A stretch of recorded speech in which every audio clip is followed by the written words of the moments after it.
experiences. Well, we're finally here. Tomorrow we begin a new chapter at Universal Orlando Resort as we open Epic Universe. We built this place for you. I want to thank you, our fans, for your love of our stories, characters, and immersive experiences that inspired this incredible place.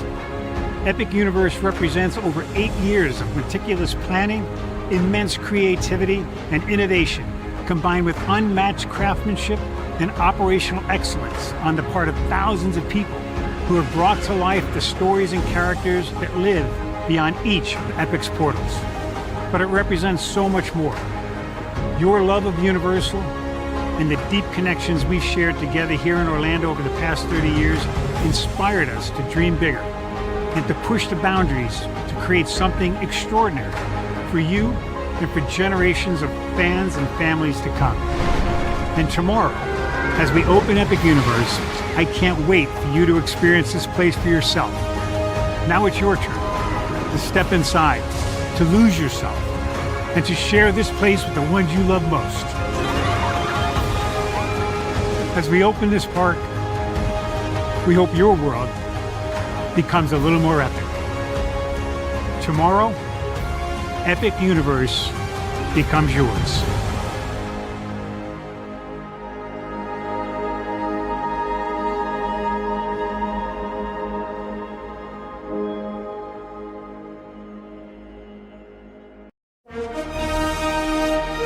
Prepare for a journey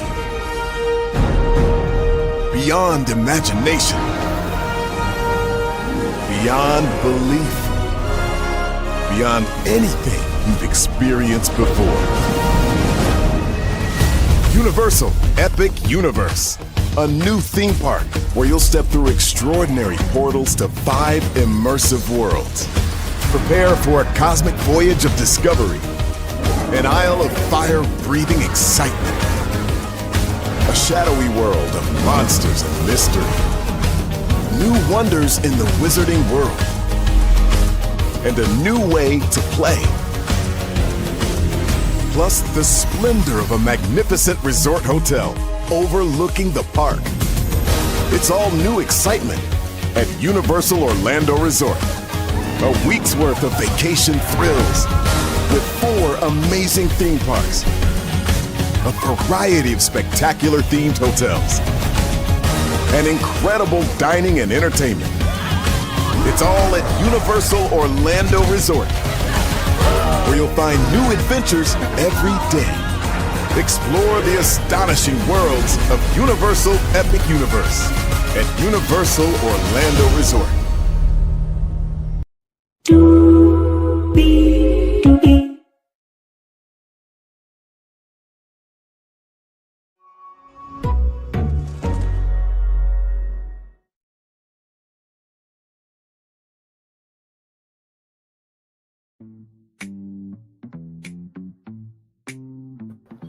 Well, hello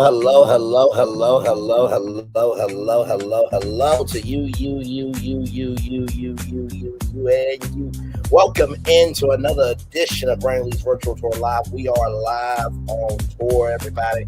It's time to epiculate to everybody. Epiculate, which is basically speculate and epic put together, because Universal has announced that they are getting ready to add some new attractions to Epic Universe, and we're going to epiculate everybody, speculate about Epic, and I'll have some thoughts and opinions and everything in between. But also, too, y'all, can y'all tell me why people can't just do the right thing? I felt like I had a little bit of a headache. I don't know why, but I felt like I had a little bit of a headache, so I went to sleep, right? Just for a little bit. Heard some delusional content, right? Laughed at because of the philosophy of how this person was talking about how somebody, feels like they don't feel comfortable, this, that, and the third. It's like gaslight, this, that, and the third. I'm like, child, some women, they lose out on good men because they cannot respectfully humble themselves to recognize that maybe sometimes it's a guy just trying to get to know you and just trying to say hi, but if you don't give them the opportunity to say hi, then you lost out on somebody potentially good, but they're a delusional dumb fuck as it is. But after laughing at their dumb ass. Then I see Kempire go live, and Mia Thorne's been arrested for larceny. What is going on? Child. A lot going on. Anyway, let's get to it over here. Higher is waiting. Lower is available, but either way, we got to go on to it. Yes, indeed, we do. God. Look, they done this iconic intro here. You see that virtual tour background? Yes, you do. You hear that virtual tour music? Yes, you do. And then there is me. Hey, everybody. Welcome in. Glad to have you here. My Lord Jesus, I just cannot. So here it is. Here's this article. Let me pull it up for you all. And by the way, my bad. On that, you guys should have saw just 2 live streams for Megan Thee Stallion, Milagro Graham. So it was like 4 streams. I'm like, no, we're not doing that. No. So we're regulated with that. But let me pull this up for y'all. Excuse me. Sorry. All right, here we go, everybody. Here we go. Universal confirms exciting new additions already coming to Epic Universe amid expansion rumors. The new Orlando theme park confirmed to People Magazine, People.com, that it is currently preparing for the updates and that specific details will be shared in due time, right? So here's what you need to know. Universal Orlando Resort confirmed in a statement to People Magazine, People.com, that exciting new additions are coming to its recently opened Epic Universe Park. The news comes after a permit was recently filed for a 150,000 square feet of space route to be added to Epic Universe. Universal Destinations and Experiences CEO Mark Woodbury previously teased a possible expansion at the park back in September. Nearly 6 months after Universal's Epic Universe opened to the public, the park is already prepared for new additions. Allison Solo Gasto, I guess. My bad. I am so sorry to you. Did not mean to butcher your name there. Vice President of Public Relations at Universal Orlando Resort confirmed People in a statement that some new updates are coming to the Orlando, Florida park, and Epic Universe fans can look forward to the details being shared soon. We are preparing for some exciting additions to Epic Universe in the future. So this guy said details about specific developments will be shared in due time. The news comes after a permit was reportedly filed in Orange County, Florida, for 150,000 square feet of space at the same address as Epic Universe on November 7th, according to local outlets West 2 News reported today. While it's unclear what the permit is for exactly, the description is reportedly listed as site utilities and foundation work. So basically, anytime that permit is filed, right, the foundation work to lay down the foundation of the potential attractions and the site utilities to, make sure that they have everything they need to maintain the attraction. Just to translate that for y'all, okay? All right. So there is Super Nintendo World there, all real. I'm guessing that these here, if we zoom in, I'm guessing these here are supposed to be Misting fans. Sorry, y'all. I'm guessing these are supposed to be Misting fans there. But yes, indeed. So right here, in September, Universal Destinations and Experiences CEO Mark Woodbury teased a possible expansion at the park during a conversation with Bank of America securities analyst Jessica Reeve-Elridge. People previously report. If you fly over Epic Universe or you look at Google Earth, you'll see how we planned the park. You'll see the greenfield space between the existing worlds. Woodbury explained at the time that is strategically positioned to give us flexibility to expand the world or create a new world, and so that's how we look at it. He added that while there weren't any specific updates to share at that time, I can tell you there are multiple attractions in the works, and not just at Epic. We have a pretty sophisticated and well thought through long range plan that takes us out another decade in terms of product offerings, not just in Orlando but around the world. Woodbury was seemingly referring to the first ever Universal theme park and resort coming to the United Kingdom, which was officially announced in April. And there was a video, by the way, for those of you who don't know, that I think it was, oh my God, it was someone, I can't remember her name, but she said that they had updates ready for every single park. So this is not new, but this is saying that there's something coming to Epic Universe in the near future, which is big news. He also addressed fan speculation regarding popular franchise getting permanent residency at Universal Parks. I think I mastered that part when I saw the Wicked said it was a theme park waiting to happen. He said, referencing an interview he did with the New York Times in February. And you did stir up the pot. I'm glad you recognized it. Epic Universe officially opened its gates to the public on May 22nd, nearly 6 years after Universal first announced it would be adding a new park in August 2019. It was the first U.S. Theme park to open up in more than 2 decades, 25 years to be exact. Universal Orlando Resort's fourth park. Thank you for saying that. Thank you for recognizing that. Y'all are amazing. You see, to all the theme park content creators, how they said the fourth park, that's called journalism. Okay, quit saying the third park. It's not the third park, it's the fourth park, okay? All right. It's aggravates me because John Mason and that great team at Volcano Bay, they made a whole story with that, okay? All right.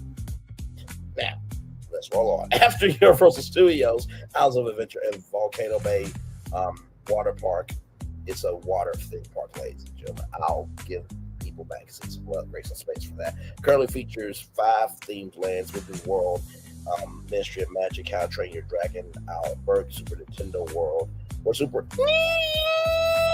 Nintendo World, Dark Universe, and Celestial Park. So, with that being said, this is some huge news. Now, I want to go to the Wizarding World of Harry Potter, MINSTRY of Magic,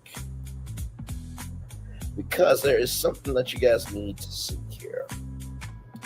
And shout out to Alicia from Theme Park Stop, a great content creator. She was covering this thing from the beginning, and she is just incredible. Now, she did an update recently about what the new ride system could be for that ride, so we'll talk about that here just a little bit. But I wanted to bring your attention to a picture.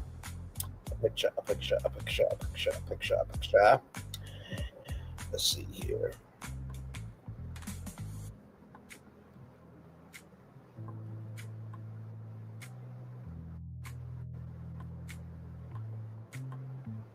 Right here. So this right here. So I wanted to bring your attention here to, no. Hang on. Open image and that's what I'm looking for right here. So I wanted to bring your attention to this right here. Now, there are some false doors, right? Some prop doors. Now, behind this is an open area of space. And so, with this Quidditch sign right here, there could be a Quidditch attraction inside there. And honestly, to tell you the truth, what I am thinking for that 150,000 square foot space is probably going to be a broomstick ride for sure, because Quidditch is something that you have not been able to experience. But also, too, I feel like it probably, for the queue, will be a Quidditch library. You know, I mean, the greatest Quidditch players of all time, this, that, and the third. So that's why I feel for that. But I wanted to bring your attention to that. But also, too, they also said that some of the concept art, right? Some of the concept art that has not, come through may actually end up happening, right?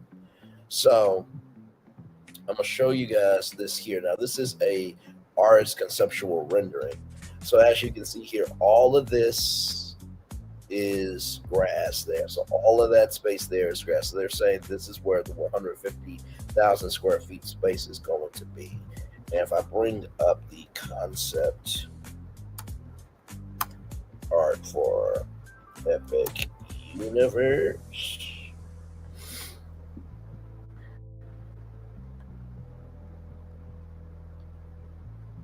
because they even said that some of the concept art that hasn't happened could happen.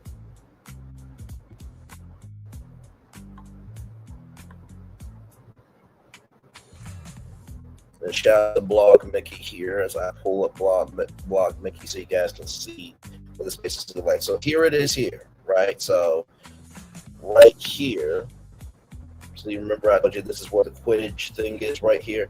Behind here is nothing but emptiness, right? Nothing but emptiness. So I do think that it will be a Quidditch attraction with, a Quidditch, Q inside, Quish Museum Q inside.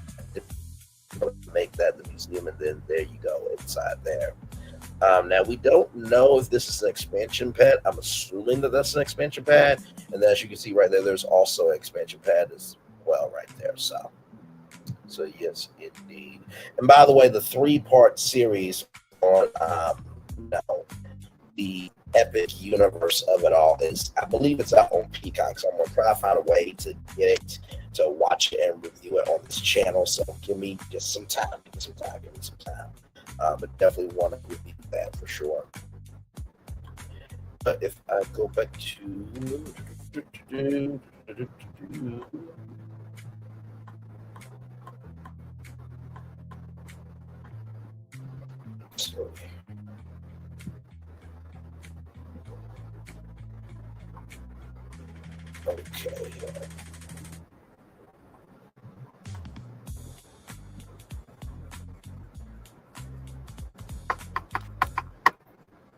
It pulls up here.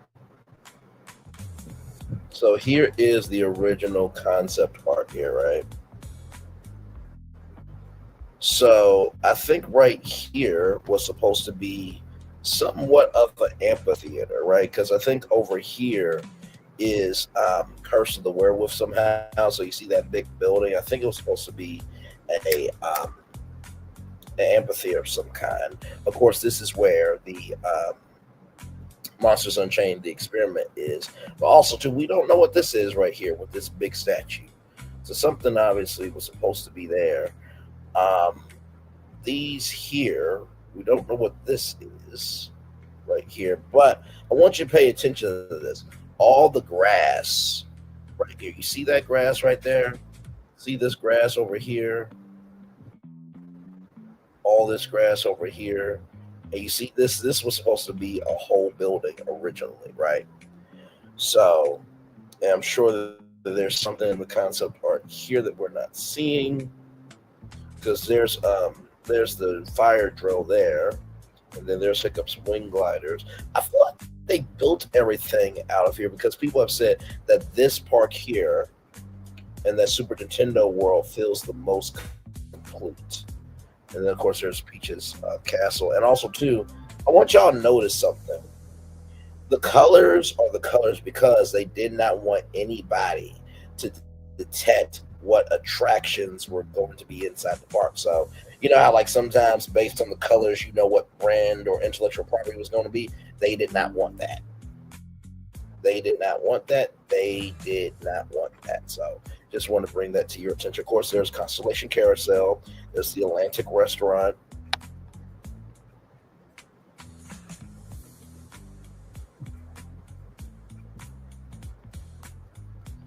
Now, this looks like a ride of some kind. We don't know what that is there, but it looks like a ride of some kind.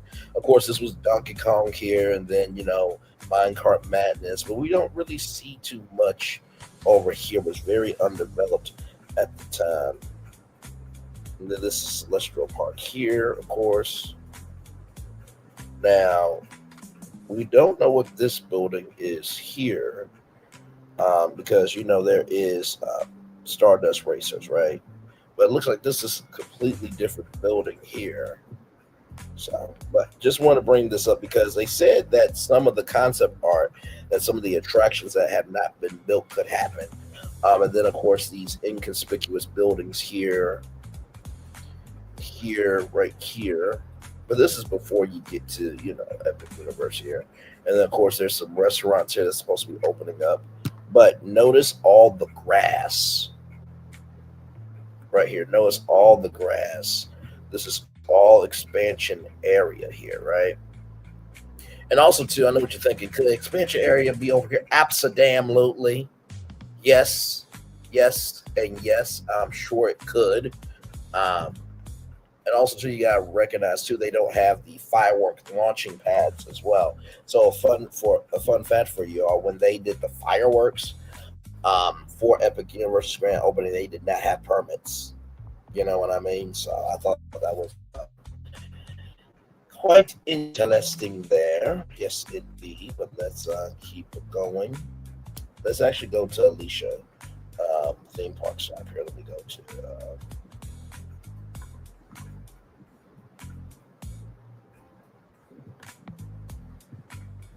theme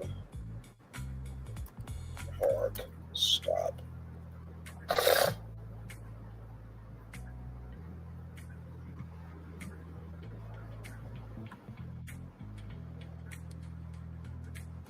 So here it is here now. This came out 5 days ago, in case you guys did not know. Hold on, before you pay for yet another app to manage your team, let me introduce you to Connect Team, the one platform that replaces. A new permit may be for Epic Universe's first new ride expansion since opening. Possibly located within a massive expansion plot in the Wizarding World, if this permit is accurate, the new attraction could be the same scale as the Battle at the Ministry ride. Plus, other projects are happening around Epic Universe and the other parks of Universal Orlando, including a new roller coaster for Universal Studios Florida. Let's dig into all of that and more in today's news update.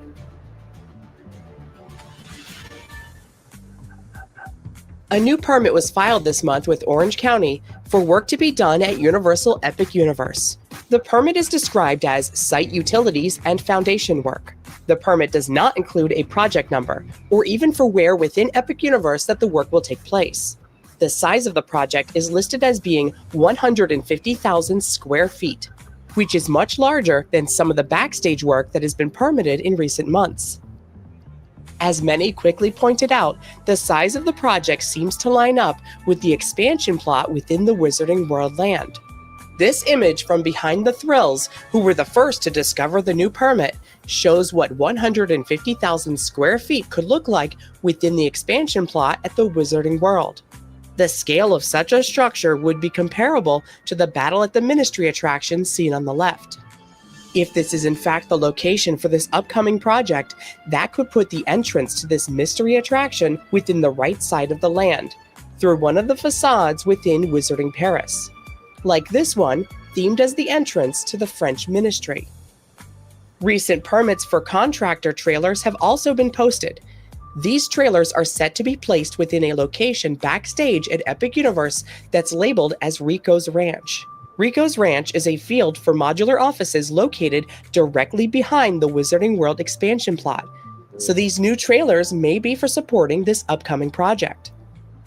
The new project could also be related to multiple notices of commencement for new contracts at Epic Universe with multiple design firms. Posted in recent months, these notices include companies who design theme park attractions and draft plans before construction begins. We've also seen notices of commencement for Falcon's Attractions. That company recently purchased Oceaneering, and Oceaneering has reportedly been working on improving the Battle at the Ministry ride. Perhaps they've also been tapped for manufacturing a new ride for the Wizarding World.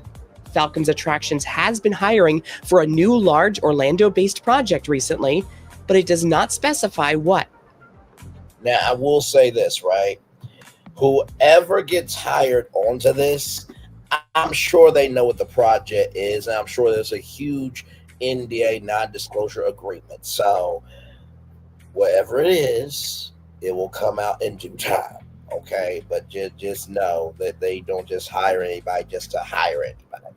Although some people like Balago scams, Grams can have a career because she exists, but we'll talk about her later on tonight. But let's get back to this. Has been hiring for a new large Orlando-based project recently, but it does not specify what. Going back to the new permit for the 150,000 square foot expansion project, the architectural firm named on the permit is Baker Barrios Architects Incorporated. They helped design the Dr. Phillips Center for Performing Arts and acted as the lead architect for Westcourt, the new sports and entertainment hub in Orlando. As for what type of attraction this could be, if in fact the permit is for a new attraction, the size of the new building would be bigger than the canceled attraction that was initially included in the site plans for Epic Universe all the way back in 2019. That building, which was rumored to be for a virtual reality flying broomstick attraction, would have taken up less than 100,000 square feet, So this new building will be over 50% bigger. Speculation on what type of attraction this could be is rampant in online spaces, with many guessing that we could see some sort of ride based around flying broomsticks. Instead of VR though, with a space this massive, perhaps we could see a tracked version with physical sets and immersive environments. Could it be possible that the Quidditch World Cup signage in Wizarding Paris was always a preview of what is yet to come? We have seen a patent from Universal for a suspended ride system that looks suspiciously like it could be for a flying broomstick tracked ride. Could something like this be the technology behind this upcoming attraction? Mock Rides also recently patented a new type of ride system. That company has several attractions in Epic Universe already. This new hybrid ride system would combine trackless ride technology along with sections of roller coaster track, so it can act as two different kinds of rides in one. With so many iconic elements and locations already accounted for within the now 3 Wizarding World locations. And I will say this, when it comes to the 2 attractions in one, it reminds me of Animal Kingdom's Expedition Everest, where like the track flips for you to go backward. So they could potentially do that at, Epic Universe with this attraction potentially. Found in Orlando alone. Perhaps flying on a broomstick is one of the last Harry Potter experiences left for the company to tap into. Regardless of what it ends up being, if this is a massive new structure that will in fact be for a new attraction within the Wizarding World, it would certainly help to take some of the stress off of the Battle at the Ministry ride, which is carrying the weight of this massive land on its back, with big weights and even bigger expectations from first-time visitors. Also happening around Epic Universe, construction on the dividing wall separating the theme park from the nearby water treatment plant seems to be wrapping up. Currently, it appears that landscaping is being added on the park-facing side of this wall. 2 new permits have been filed for prefabricated structures to be added in 2 separate spots on either side of the park. The work listed on the permits is for installing prefabricated buildings, but what's interesting is where these prefab structures are being installed. One is for Building 1630, which is Cirque Arcanu in the Wizarding World. The other is 1501, which is for Monsters Unchained in Dark Universe. It's possible that these could be permanent launch sites for fireworks. Temporary launch pads were set up in these areas for the few fireworks displays that the park has had so far.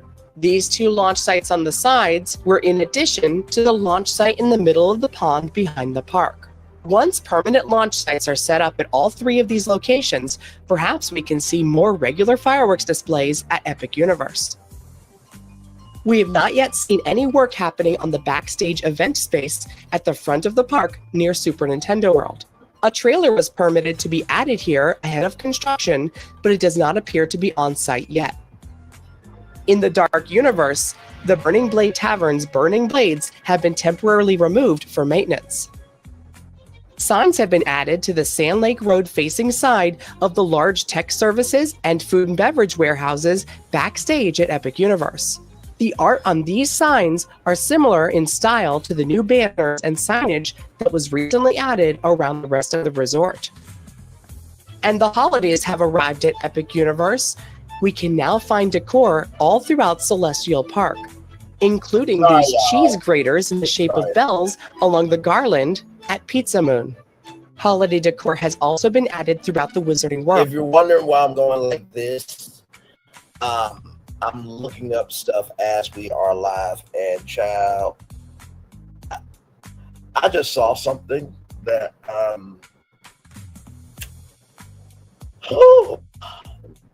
let's just say myself, Florentin, and Phil were way ahead of the game. Okay? It makes me happy, but I'm also pissed. But we'll get to that here soon enough. World, including the front entrance to the Battle at the Ministry ride. Plus, it's Snoggletog in How to Train Your Dragon Isle of Berk. With some they pulled out all the stops, even though this is their first Christmas. They're like, no, this is Christmas, damn it. We're going to make it do what it do. course set up in the land's retail locations. But more importantly, the new seasonal mac and cheese cone has arrived. The Snoggletog Harvest Cone features mac and cheese topped with maple glazed turkey, spiced lingonberry drizzle, roasted sweet potatoes, sage chimichurri, and crispy stuffing. I know those ones. Before we go, let's check in at Universal Studios Florida, where the new roller coaster replacing Hollywood Rip Ride Rockit is seeing tremendous progress daily. The footings for this new roller coaster are being poured now on the side of the layout closest to City Walk. A new wall is being constructed along the waterfront in City Walk, which will be located along a new guest pathway that is being constructed in front of this roller coaster site. Nearly all remnants from Hollywood Rip Ride Rockit have now been removed, including the entire station building. All that remains are these murals along the backside of the Despicable Me Minion Mayhem building. Prep work for the new coaster's station building continues, with pipes seen staged here and other utility work happening ahead of the foundations being poured.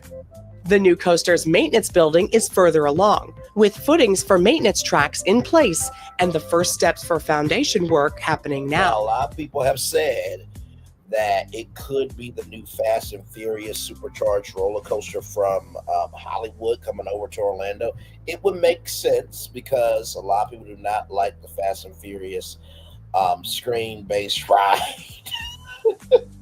That's in the San Francisco area, but then you have to figure out what to do with that area. If you want to know what I believe should be upgraded at Universal Orlando Resort, you can look at our Epic Universe expansion live stream, our tour that we did there. So yes, indeed. So this overlay graphic from Scott Walker shows where the permitted new structures will be located on the site once completed.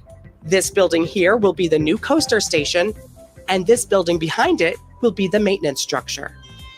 That's all for now, but be sure you're subscribed to never miss an update as we cover the possible new project for Epic Universe. A big thank you to BioReconstruct for the amazing aerial views. You can follow him on social media for more theme park photos. If you like what we do, consider joining our Patreon for exclusive posts, behind the scenes, and more. Patreon.com/themeparkstop. Thanks for watching. See you next time. all that is real, by the way, that you go see it. Absolutely. Yes. Let me tell you, Universal really did a very big one with this park. I mean, to create something truly original, not based on heavy intellectual property. This feels like intellectual property that's supposed to be in the park. With Disney, it just seems like, okay, if we have it, let's just make a ride of it. And there's no care, there's no meticulous tact, and there's no soul to Disney right now. You know, that's why I keep saying that Disney's allergic to creativity. But for those of you who are wondering, where did those views come from? Let me just show you just a little bit what Epic Universe is all about here. And roll it, I believe. There we go. Beyond this gate, find gardens green and epic worlds to fill your dreams.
So yes, indeed. There. All right, I want to get to some other videos here.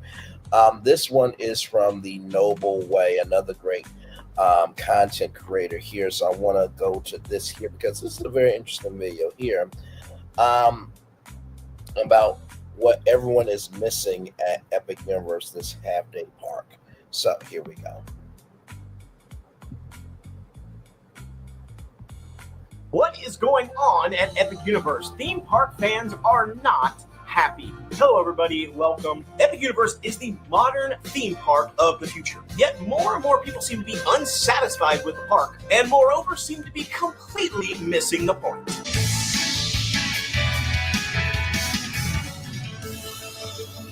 I always love their intro, I really do.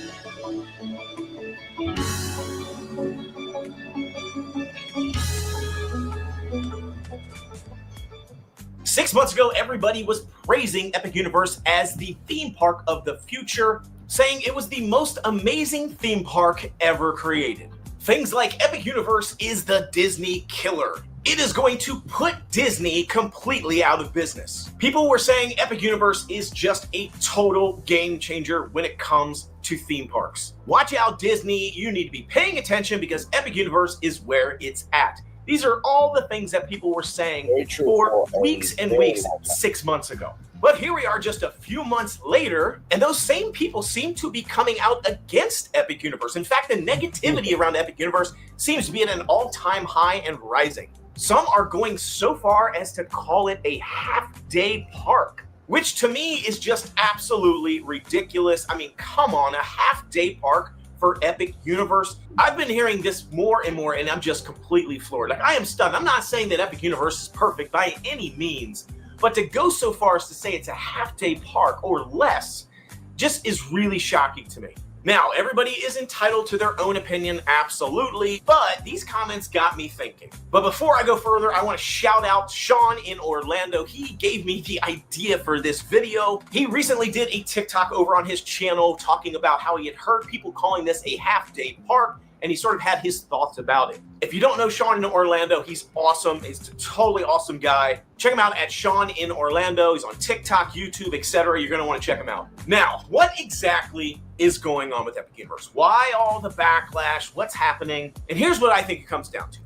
Epic Universe is a theme park, not an amusement park. Let me say that again. Epic Universe is a theme park, not an amusement park. If you look up amusement parks and theme parks on Google, this is what it says. An amusement park offers primarily a collection of rides, games, and attractions without a central overarching theme. Now, I want to pause it here for a minute because I will agree with this. Like, to see Super Nintendo World, right, for what it is. Hey, Fullerton, good to see you. I hope Phil gets here because we got to talk. Because I think we were onto something, and I looked at some canceled attractions from Universal. I can't share it with you yet because I want Phil here as well because, my Lord Jesus. It's just one in particular one, but we'll get to that. Welcome and glad to have you here. I will say, I think that, you know, this is the correct verbiage of what's going on. Like when you saw Super Nintendo World for the first time, now of course we know it's out in Hollywood, but that's more of a smaller version. But when you get to see, you know, Bowser's Castle, and you get to see Yoshi's Adventure, and you get to see, you know, Donkey Kong in real life, I would just go there just to walk around for a day. Are you kidding? Like, it is a theme park, okay? Like, Universal did not spend cheap money to bring Nintendo to life. They didn't spend no cheap money to bring Darkmoor to life. They didn't spend no cheap money to bring dragons to life. There's a whole flying, you know, Toothless in the How to Train Your Dragon show, which the name escapes me right now. But also, too, Harry Potter, like, that was not easy to bring Harry Potter to life. So I don't get how everybody's saying it's a half-day park. Child, listen, if you don't want to go, give me all your tickets, and Universal, we can do a career residency where I spend all their tickets. and I just go there every single day because they don't want their tickets. I will gladly do it because I'm just like, really? Is this what we're doing? But okay, let's continue. Let's continue. Theme parks, on the other hand, have a strong, cohesive theme that integrates rides, shows, and environments into an overarching story or concept. If we think of other parks around the world, something that would be a theme park is like an Epic Universe or an Epcot or even an Islands of Adventure. Amusement parks, on the other hand, would be things like Kings Island in Cincinnati, Cedar Point, or even Six Flags type parks. Now, I would argue that Epic Universe is the most theme park of any theme parks in the entire world. Everything in Epic Universe is immersive, story-driven, cohesive, from the attractions to the foods to the look and feel, down to the smallest detail is part of the overarching theme of the park. But everyone seems to be focusing primarily on the rides. Yeah. And I have to say this, if you are looking at Epic Universe just through the lens of rides, then you are setting an unrealistic expectation that is ultimately going to fail you when you visit. Epic is not an amusement park. It is not all about the roller coasters and rides. It is a theme park that has a cohesive story down to the minute detail that completely brings you into that world and immerses you and makes you feel like you're part of that story. Even Universal themselves says Epic Universe, 5 immersive worlds, 1 amazing theme park. But on the other hand, I also completely understand why people are thinking of it from a ride perspective and really just evaluating it on that level. Let's explain a little bit. Because of the way Epic Universe opened with the limited availability of ticket types, almost everyone who has been to Epic Universe and is going to be going to Epic Universe this year will be going once for 1 day only. There are a few people who are going to go multiple days. I've been a few times, but most people in general are going to go or have gone for 1 single day. And this is by design for Universal. They have severely limited the way you can purchase tickets, and it's very expensive to go more than a day. So when you are paying almost $200 to go to a theme park for 1 single day, your mindset is going to be try to get all of the rides and as many things done as possible in that day. Maybe get some food, maybe catch a show, maybe try to walk around and see some things, but for the most part, you are focused on getting the Untrainable Dragon. It just came to me, the Untrainable Dragon. Experience the big marquee attractions, those e-ticket attractions, as many of those in that single day as you can, because you know you're not going to be coming back most likely for a while, and you don't want to miss out on that ride. So most people who are going to the parks are only focused on and experiencing these big rides. Your mentality certainly is not, let me go to Epic Universe and just loaf around. Maybe sit on a park bench, take in the views, discover all the lore, and have a bunch of meaningful character interactions. That's just not going to be most people's mindset. Right. It makes sense. I totally get it. But I have to say, if that is your mindset, if your mentality is to go in, just hit all the attractions, then it is unfair to look at it that way in totality and judge it and call it a half-day park. It's really not telling the whole picture or the truth of this amazing theme park. I was talking to some people the other day and I said, I can't wait to go to Epic Universe and it not be about the rides. Just to go to Epic Universe and not even ride anything. Just to chill and relax and look around and just experience the park and the splendor and majesty of this thing. And I do agree with that completely. I mean, it's an incredible park to walk around in. It just looks like, hey, on a day off, go there, chill out, escape. And I think sometimes people ask for so much that they can't even appreciate something being completed, right? I mean, Fullerton said to me, if I lived in Florida, I would have to get, an annual pass just to be able to go on the weekends. I would gladly do it just to go walk around. Yes, I'm that dude that will go get a pass to go to Epic Universe, and I would just go Toastu Cafe and just sit there as a remote worker and work from 9 to 5. like you're not gonna drag me for that, right? And the fountains and the lights are so amazing that they didn't even have to add fire. Although I do wish they had fire for, Dark Universe, because it could have been purple fire and green fire. And we all know green is for Maleficent, okay? But, if you think about Novocaine, right? If you think about Novocaine is green. That's the elixir that made the Invisible Man invisible. But that's neither here nor there. But a very important point. I think going to do all the rides is stress, and how it can be a half day when the wait is insane. Exactly right. Like, that's what I would do, is get an annual pass and go to this park. Oh my God. Like, this is why Universal, other people's like, all right, you know what, y'all, we ain't doing nothing else. But thank God that Universal and Disney and other companies don't have that mindset, right? You know what, y'all don't care, we don't care. Because obviously, and here's the gag. You ready for this? For everybody saying it's a half-day park, you're still going to it. You're still going to it. You're still going to it. Okay? You are still going to a park that you're complaining about. So Universal's still winning either way. I just want to get that out the way. Anybody's going to say, well, Bray, it's still a half-day park. Are you going to it? Yeah, we're going next week. Shut the fuck up. Okay, good damn. Let's keep going.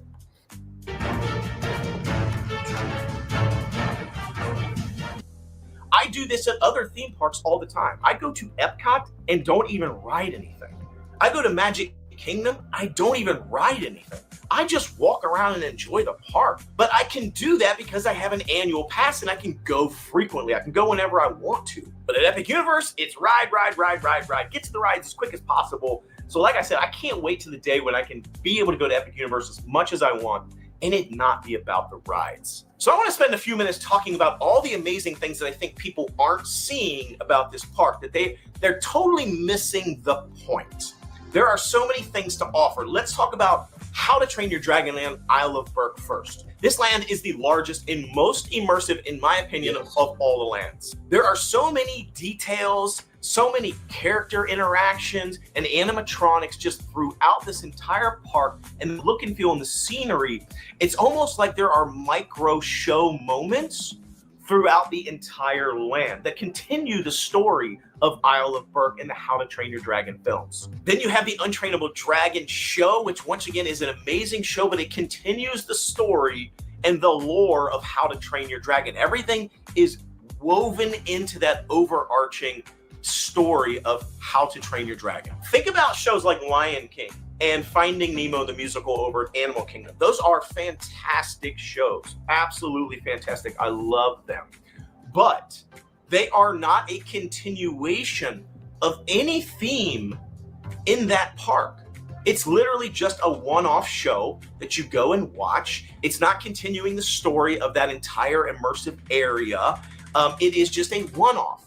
The difference here, Untrainable Dragon and How to Train Your Dragon, it's part of the land.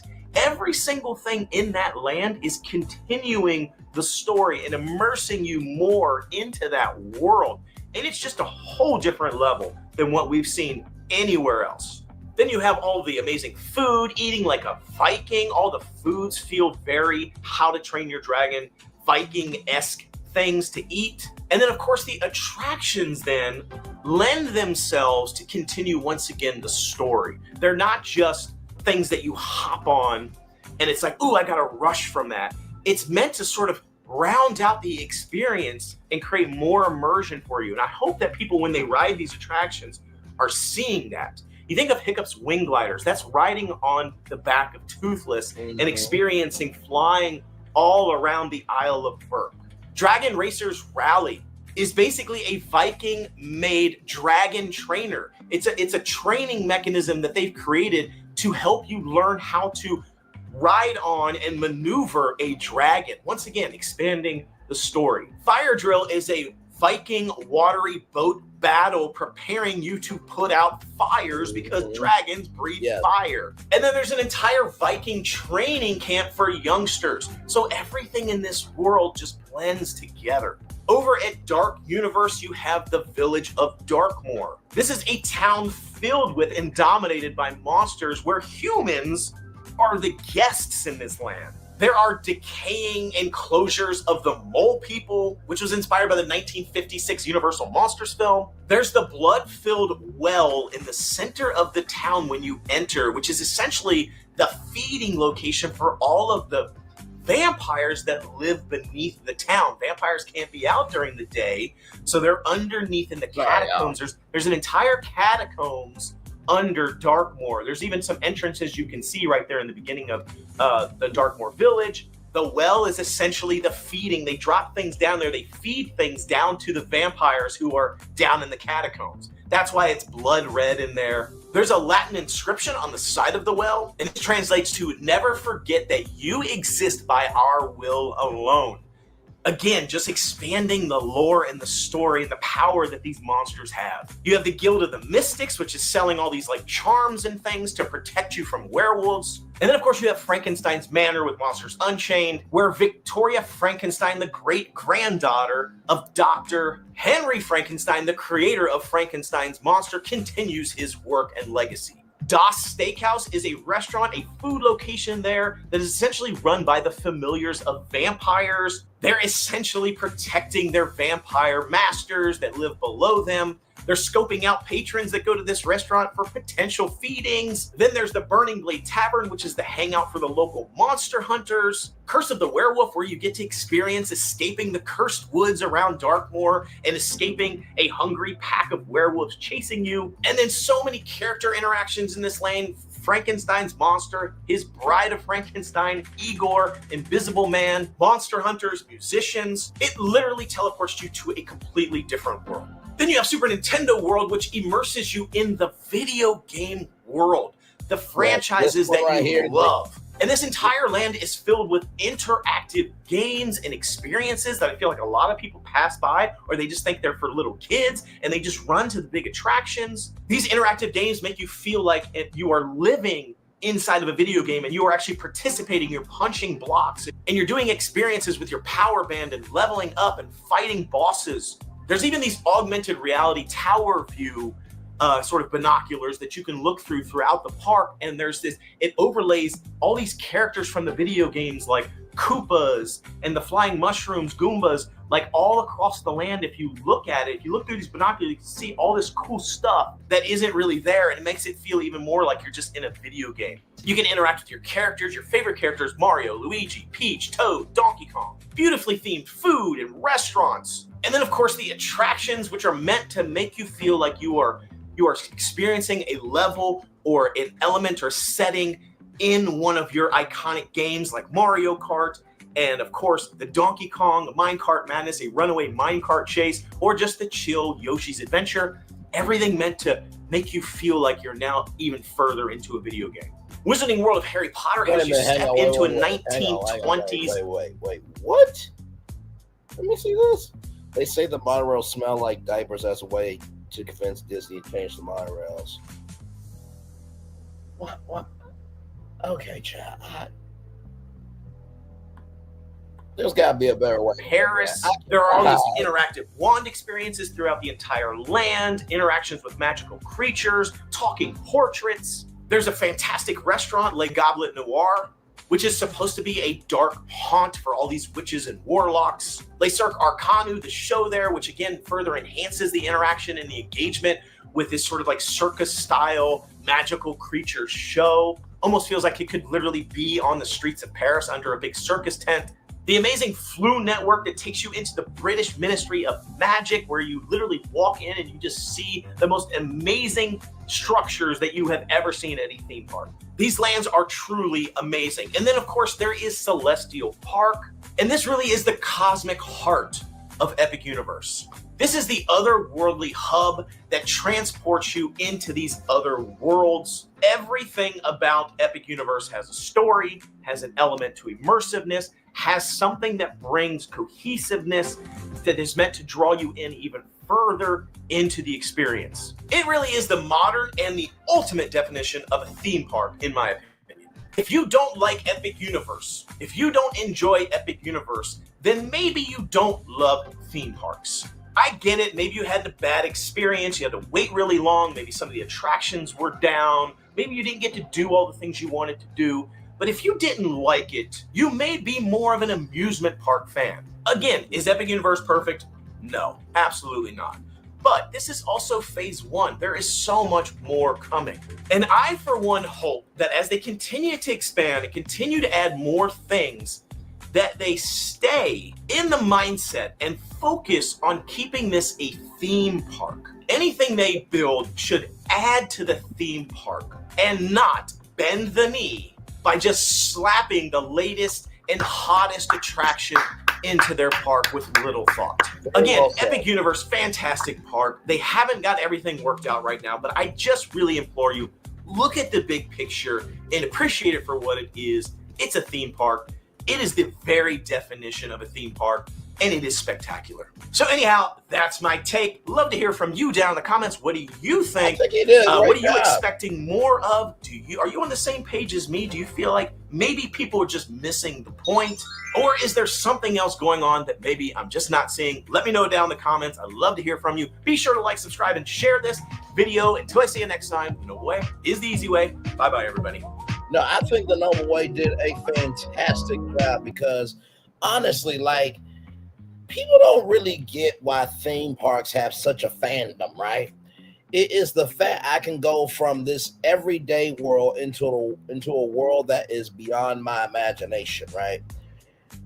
And I have to tell you, it is quite simply sad, disgusting, and tacky behavior to get onto Universal where Disney doesn't even give a damn about history anymore. I mean, just keeping it a buck. Like, for example, and I hate to say this, I really, really do. I feel like Disney has modernized itself so much that they don't have any, that they don't have the spices. And y'all, that's not a pun to Tiana's Bayou Adventure. Okay, calm down. But I really feel like they're like, okay, they know their proteins. They know chicken. They know beef. They know pork. They know fish. They know the basic foundations of proteins and, you know, foundations of how to make dishes. But when it comes to figuring out that spice to make the dish pop, they don't have the spices anymore. And Universal's like, okay, let's go through many, you know, iterations of making dishes until we get it. And they're having a good time doing it. I don't get it. I don't get it. So with that being said, here is this here. I want to show you guys this right here. Another video from the Noble Way. Here we go. Intamin just unveiled a brand new dark ride, multi-dimensional ride system unlike anything else on the market. Hello everybody, welcome. With all the new projects coming to Universal Orlando and their long-standing partnership with Intamin, Universal might just be the first to introduce this brand new ride system into their parks.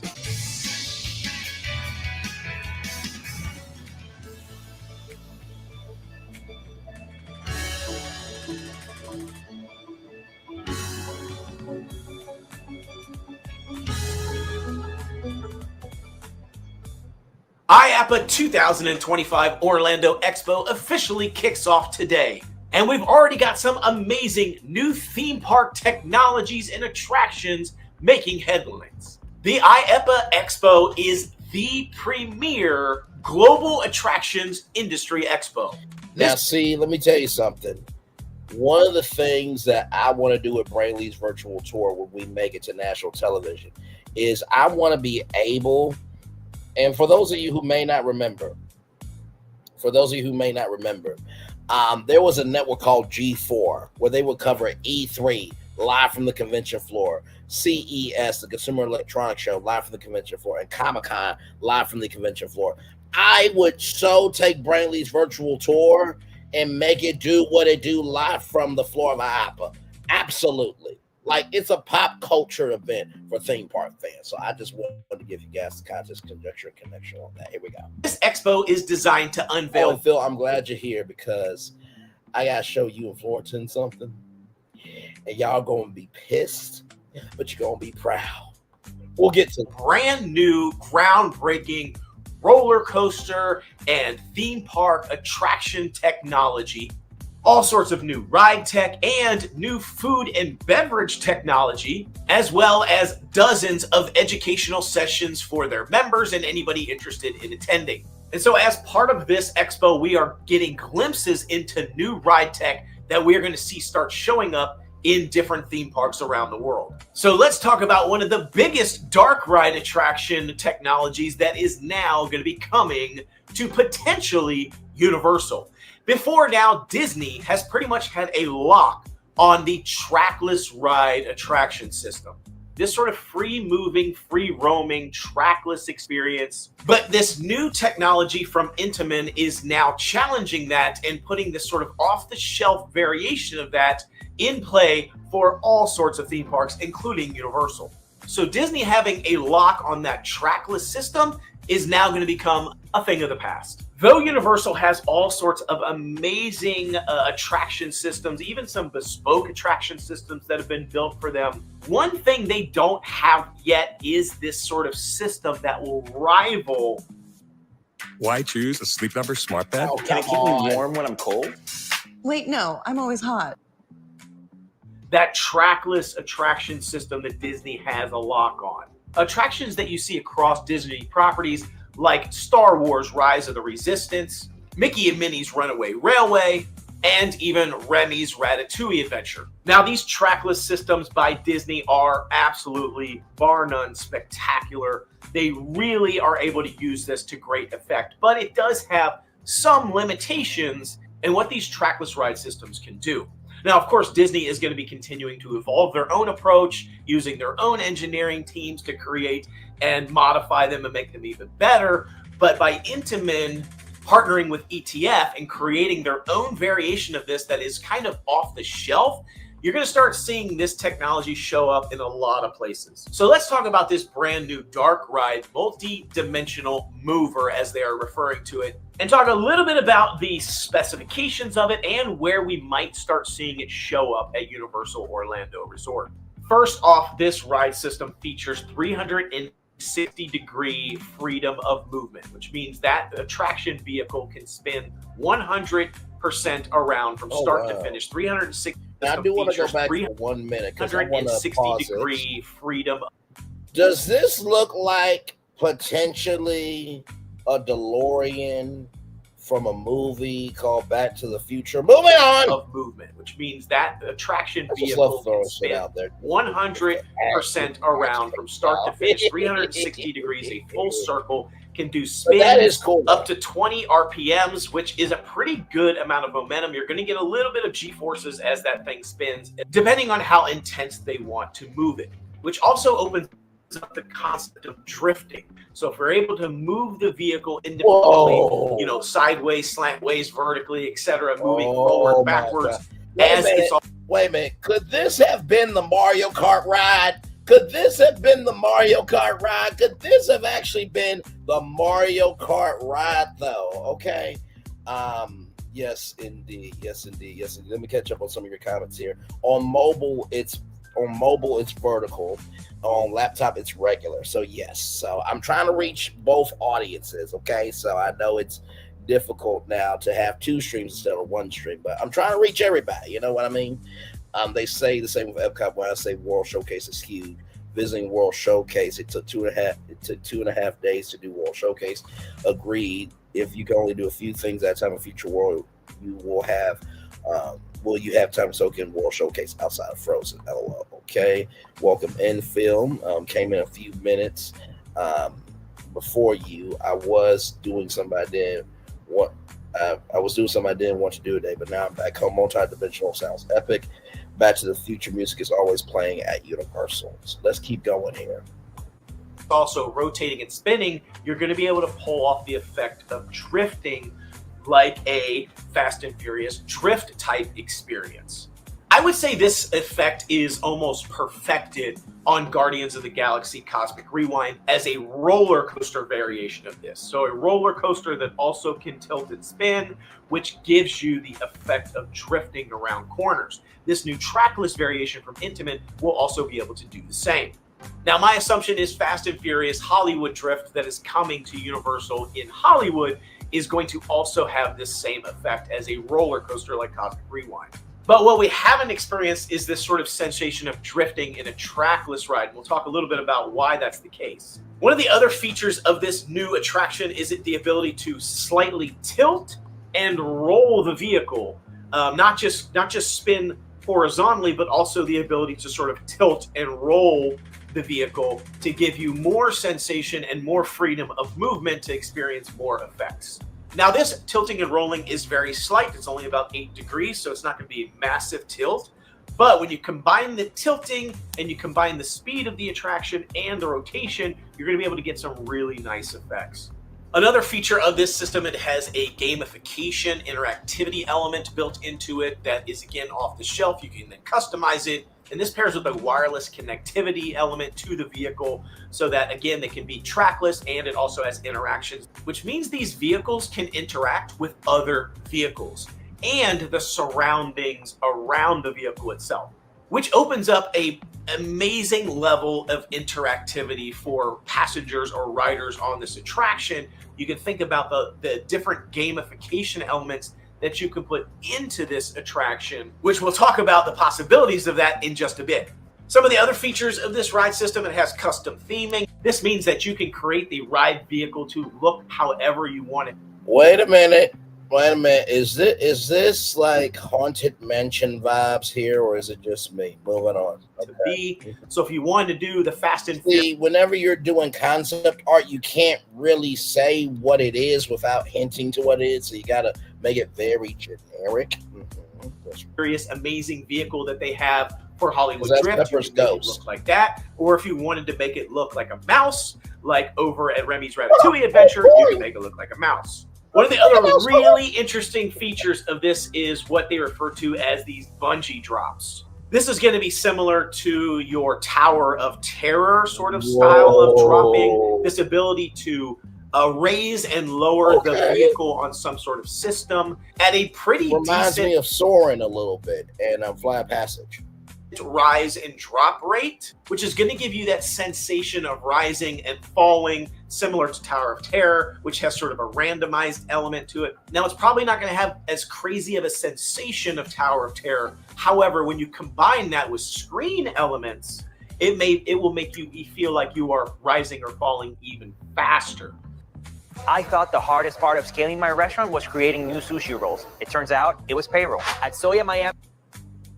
This is also similar to how they accomplish the Rise of the Resistance drop, when you sort of go into that drop ship and then it drops and then you fly down and then you land, similar to that experience and that sort of like feel of the attraction.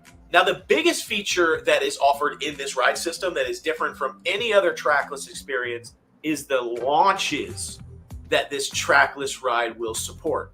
The way the system has been constructed, once you can move from a trackless experience onto a launch pad, connect into that, and then launch the vehicle up to 22 miles per hour.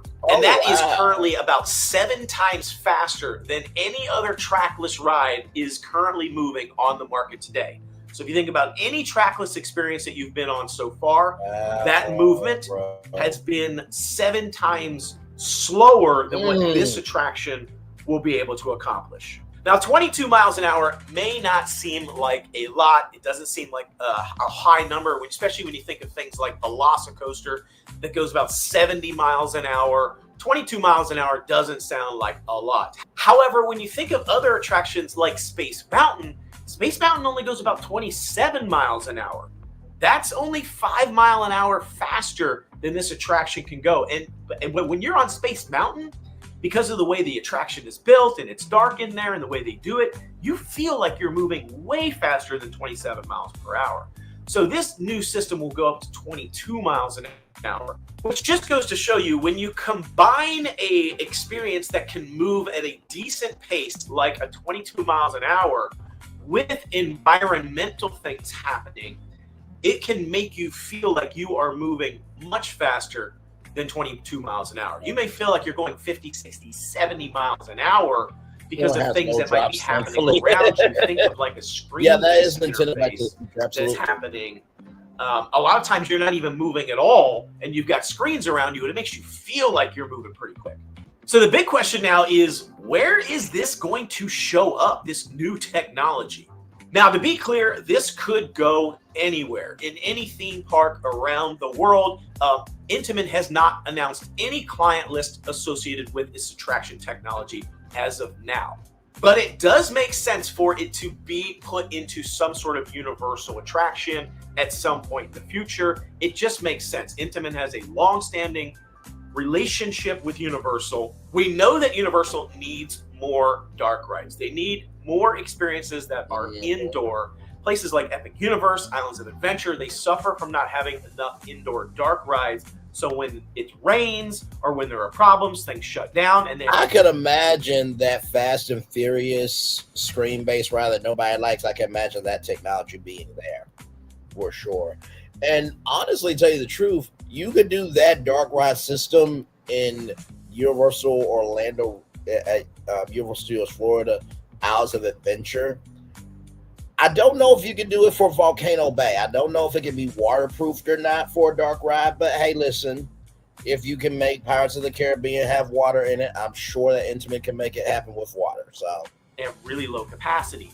And so we know they need more dark rides. So it's great to see that a company like Intamin that just excels at making phenomenal roller coasters like Velocicoaster, it's great to see them leaning in and thinking more about family-friendly dark ride experiences instead. So these dark rides usually have really good capacity. They can eat a lot of people, move a lot of people through them.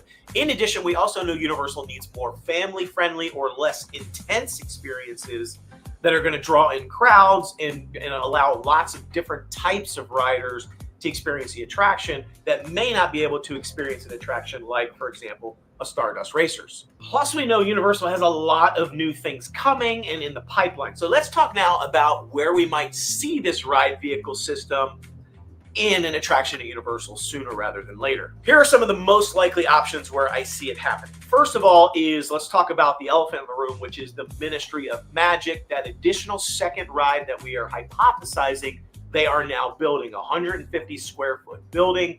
I already did a whole nother video on this where I talk about today, business happens virtually everywhere. That's why you need Supermobile from T-Mobile. The best. Where that is, what's it about, what that could potentially be. They could be gearing up for a dark ride experience using this new ride system for that. However, I don't see that as the most likely possibility. I still think they are looking at maybe some flying broomstick thing. We'll see. It could potentially be used for this. But I have some other candidates that I want to talk about that I feel like might be more likely scenarios for this system. But it could show up as that second attraction in the Ministry of Magic, because we know it's going to be a dark ride. We know that they need more capacity and a dark ride experience, more family-friendly option in Ministry of Magic. So it could go there. It's just not high on my list. The next option, which I think is quite possible, probably highly likely, is a replacement for Fast and Furious Supercharged at Universal Studios. Hang on a second. Wait a minute. I want to applaud myself real quick here because I did not watch this video before getting on, and I just want to applaud myself real quick. Let me do that to myself real quick. Just two more times. Just one more time. Just one more time. Thank you. Go ahead, the noble way. Thank you very much. Universal Studios, again, we know that they are trying to refocus on the existing parks now that Epic Universe is open. And so they're looking at doing more things in those existing parks to try to draw more crowds into them, to disperse the crowds, to give people a reason to buy a multi-day pass to go to Universal and Islands of Adventure and Epic Universe instead of crushing everybody into just Epic Universe. And so those two parks, Islands of Adventure and Universal Studios, have kind of suffered a little bit in the last few years because Epic Universe has been the priority. So Fast and Furious Supercharged is universally disliked, and we know that they are potentially looking at replacing what's in there. There's been a lot of speculation about the new Intamin coaster that's coming to Universal Studios that's replacing Rip Ride Rockit, which could end up being Fast and Furious, some sort of like East Coast drift coaster similar to what's in Hollywood. Could also be something like Ghostbusters or Back to the Future. We don't really know. But the idea there is if they move Fast and Furious out of Supercharged and into this new Intamin roller coaster, then that frees them up to use that Fast and Furious indoor dark ride space for something new. And the leading hypothesis right now is that that dark ride experience could be transformed into a Back to the Future indoor dark ride attraction. Come on! I literally hang on now. I know what y'all thinking. Braylon, you think you know everything. Listen, I did not watch this video before getting on with y'all, but let's go back to a particular part right here. Let's go back to this part right here. Did I not say that looks like a DeLorean from Back to the Future? See, listen, sometimes your first mind is your best mind, okay? Let's go back to this. Okay, let's go back right here. Okay. Use that Fast and Furious indoor dark ride space for something new. And the leading hypothesis right now is that that dark ride experience could be transformed into a Back to the Future indoor dark ride attraction, which could be really cool using this new system. I could definitely see a Back to the Future attraction dark ride being brought in there. I mean, just think about the possibilities with what this new attraction ride vehicle system can offer. Back to the Future, you're in the DeLorean. You've got a 22-mile-an-hour launch that takes you off, which is getting up to 88 miles an hour. And then boom, maybe you're flying in the future. You've got screens all around you that makes you feel like you're flying. You have the ability to raise and drop on a bungee system, which could give you the sensation of falling. Maybe the vehicle loses power and you fall. All sorts of things you could see this really working well for flying through, or even just driving around, drifting around corners, maybe trying to escape the police that are chasing you, maybe driving through the town square there, where the clock tower is. I mean, you could see the possibilities of how cool this attraction would be. It could be similar to the Back to the Future ride that was where the Simpsons is, just on 1,000. So if Supercharged does go away because it ends up being a Fast and Furious, a Rip Ride Rockit, we might see Back to the Future there with this new ride system. A couple of other likely candidates, again, Lost Continent being replaced, Poseidon's Fury, massive indoor show building, that's all going away. They're going to be doing a lot of demolition there, rebuilding things. And so we know they've been earmarking that space for something new. Could we see that dark ride system show up somewhere in the new Lost Continent, whatever replaces it? Could it be a one-piece attraction? Think of some sort of pirate ship dark ride experience. Could be really cool. I'm still kind of hinging my thoughts on if it ends up being one piece, maybe we'll get a boat-like attraction, maybe the rocking boat system from Mock Rides. I still think that could be really cool. But you could also pull off something pretty cool with this ride system as well for one piece. If it ends up being Pokemon, we know Pokemon is a candidate for Lost Continent replacement. Think about the Pokemon experience and the interactivity that the vehicle offers. So the ability to Pokemon Chasers, right? Team Rocket versus Team Ash. Come on, people! Okay, let's potentially y'all catch not here Pokemon, for it. or battle with Pokemon while you're in this ride experience. That could be really interesting. Think about Pokemon maybe battling other vehicles. Maybe you're battling each other. Maybe there's a point in time, kind of like Men in Black. Thank you, and I thank you. If you think about the Men in Black experience, there's a portion of that ride where you're facing another vehicle and you're trying to shoot them because there's aliens on that particular ride. You're trying to shoot the exhaust port and spin them around. Could there be some sort of Pokemon battle between vehicles? I don't know. Could be interesting. Or potentially, what if they replace it with Zelda in Lost Continent? What could you do there with this ride system? I have no idea. I can't even fathom what you could do with Zelda with this ride system, but I'm pretty sure it would be awesome. Should this be a project for BFP to see if we can take dark rides? how do I put this? Should this be another BFP, project where we find intellectual property from Universal or other properties that haven't got the time of day inside any theme park and use that system? I think that would be a good live. Just throw that out there. Let's keep going.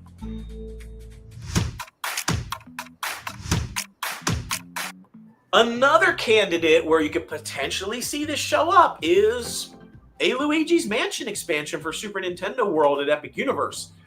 We know they've been talking. We've been hearing a lot about Luigi's Mansion. Could it be showing up? Think about this vehicle system going around Luigi's Mansion, maybe a haunted mansion type style attraction, but with the ability to catch ghosts, to interact with ghosts and things that are happening in the surroundings with you using this interactive system in the vehicles. So this ride system could be great for a Luigi's Mansion. I mean, it could almost be perfect, I think. Maybe make some adjustments. I don't know if it supports the interactivity, the buttons. I don't know if there's a way to have some sort of like gun built into the system for a Luigi's Mansion. I don't know, but it sounds like it could be perfect for that.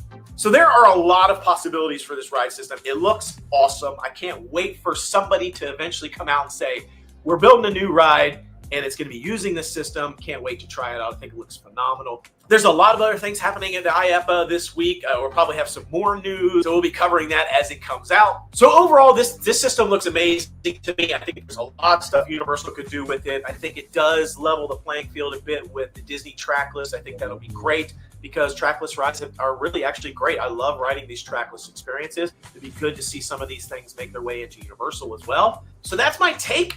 New ride system. Let me know what you think. Where you think it might be showing up. Or do you think it looks exciting? Do you think it looks lame?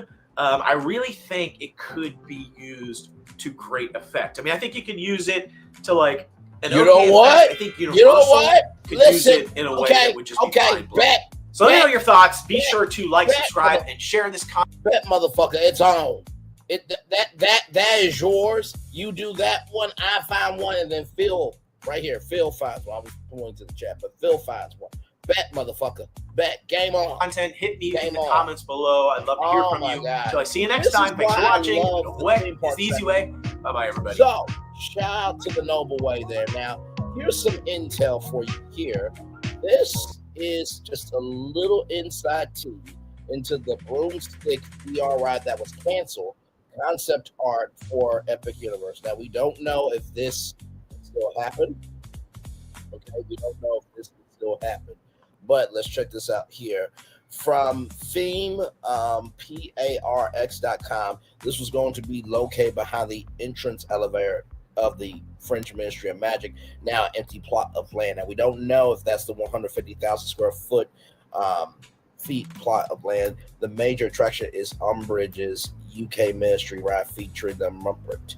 So, there is that there. And then here, Eddie Redmayne is the only Fantastic Beasts actor to confirm that he filmed his scene for the live theater show or in the queue of the Cirque Arcanus. I think it might be Pepper's Ghost like Hagrid, Arthur, and Bill Weasley grip hook at the other parks, not hologram. The room replacement for the canceled VR ride is Hogwarts Great Dining Hall. Hogwarts Great Hall dining experience with multiple dining halls to increase capacity. So are we doing Disney Cruise Line energy in that? I mean, honestly, that would be amazing. And the Great Hall is an iconic scene. So of course that. Are we going to be transported via fireplace again with this attraction from France and Scotland? You very well could. And also too, I want to bring something up because if you all remember the live I did, we're talking about the expansions, right? I talked about how there could be a winter edition of Paris. Then I talked about the Animal Crossing Snowy Land. Then I talked about the Frozen Horror Gallery in Dark Universe, and then I talked about the Snowy Dragon in Owlberg. By the way, I love this energy. Come on, damn it, come on, break, put them up. That's what Florian is saying. Game on. Now, Florian and Phil, are y'all ready for this piece of intel. Now, this is public information. I want to give allears.net credit for this, okay? We did a live not too long ago. I just want to show y'all something, okay? Okay. Are you guys ready? Type in yes if you're ready. Because when you guys see this, you're going to be like, what the fuck? What the fuck? What the actual fuck is going on? So I'll wait for Phil and Fullerton to give me the yes. Okay. Fullerton, I got a yes from you. Phil, are you good? Are you still here, brother? I'm going to assume you're here. Hey, three people, welcome in. Glad to have you here. We're just theme parking out right now. Don't worry. We are going to have Megan Thee Stallion coverage and Milagro Graham's coverage. And don't worry, I know about the Bravo world that's going on. You know, Mia Thorne got arrested, and then Wendy A's bank accounts got seized. I know. Listen, I don't say all. How can I put it?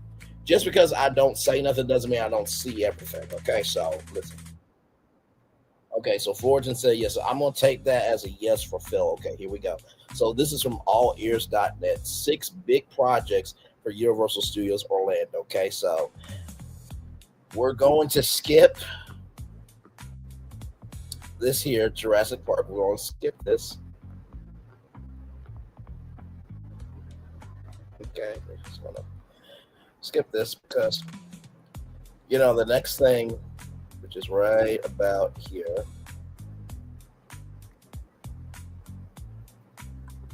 I did that purposefully. Did I possibly do that in my Disney World 5th Gate land called Villains Land worded differently for Snow White Scary Adventures attraction? So, Phil, are you ready? Can I get ready from you, my friend? Because I did that purposefully. I hope nobody caught it. Okay, here we go. You guys ready? Now, there was 6 canceled attractions at Universal Orlando Resort. Here it is. Y'all, I'm not joking with y'all. Look at this. Ice Age Land. As you'll soon see, there is a running theme on this list regarding the replacement of Woody Woodpecker's Kid Zone. Woody Woodpecker. In the early 2010s, one such plan involved the then Fox-owned property Ice Age. Okay? Listen. Concept art for the area showed a playground with slides, log seesaws, vine swings, play huts, and an interactive area themed to the character Peaches, a rethemed version of the Woody Woodpecker kiddie coaster featuring an animatronic Sid trying to escape the clutches of a carnivorous flower. The headline attraction would have been an indoor boat ride located at the back of the land. This ride would be set within a massive glacier. Did we not do that for Ice Age Land and our thing? I think we did. With Scratch, trying to get his nut. I think we did. And would take riders through cavernous scenes filled with a mix of animatronic characters and projected media outside the massive iceberg pirate ship from the 4th film would have been seen between the ride's entrance and exit. Y'all, I know. Everybody's going like, what? Bray, what the fuck? Plans for the land did move much further past the concept stage, which is arguably a blessing in disguise for Universal since Ice Age is now owned by Disney, meaning had it been built, they would have been stuck with another Simpsons Marvel situation. So just wanted to say that there, ladies and gentlemen. So here it is here. So as we zoom in here to this.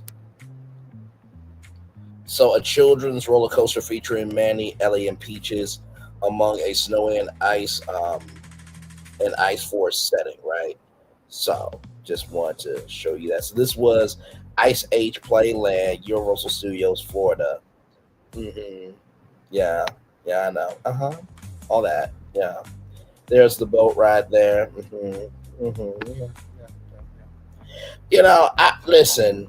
listen, we just say what's on our minds, you know. You know,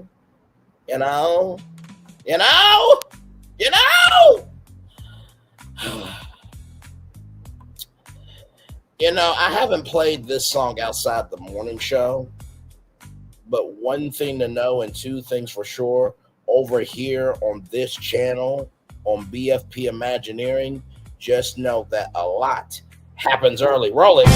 It's a new morning for America's family. Sun's coming up, so make it all that it can be.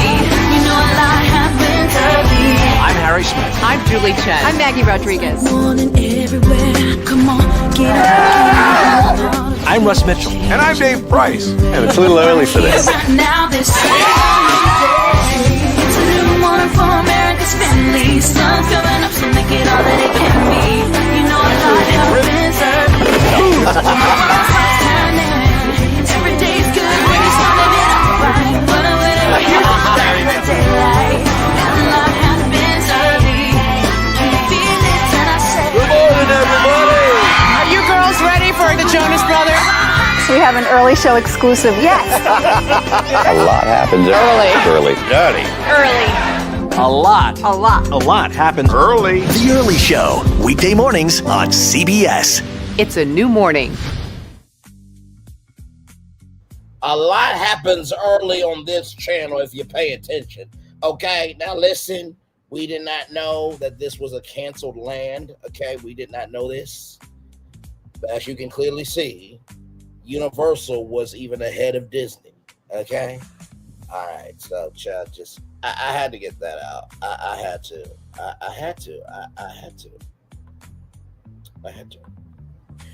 So here is so shout out to Park Lore. So you got a 17-acre expansion here. Okay, you have a 5-acre expansion here, which this is the 150,000 acre plot. Then you have, 3.5 acres there, which honestly, that could be an amphitheater. It really could. Or it could be wait a minute, isn't there oh, I don't think they could do that. No, they couldn't do the black phone there. That would be too much. No. But there's gotta be some break shut up. No, shut up. Okay, I'm gonna say it. Could they do a scary version of the Yeti here, because they did make fun of it during, Mardi Gras as the disco Yeti?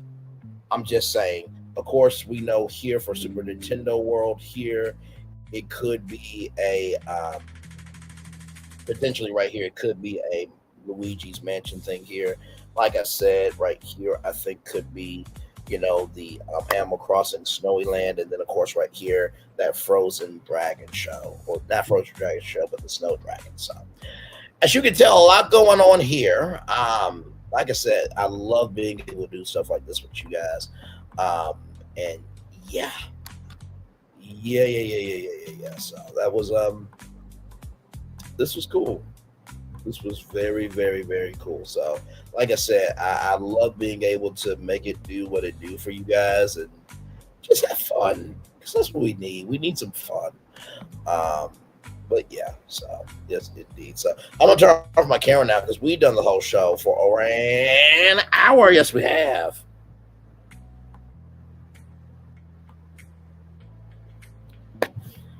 I didn't know that. I have vision given to me. Understood, good sir. Understood indeed. Let me bring your comments on the stage there.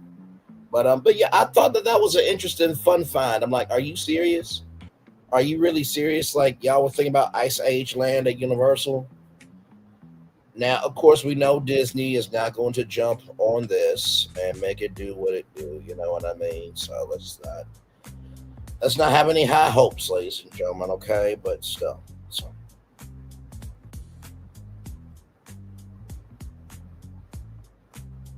You thought we would reveal the 4 others. No, understood, my friend. Understood.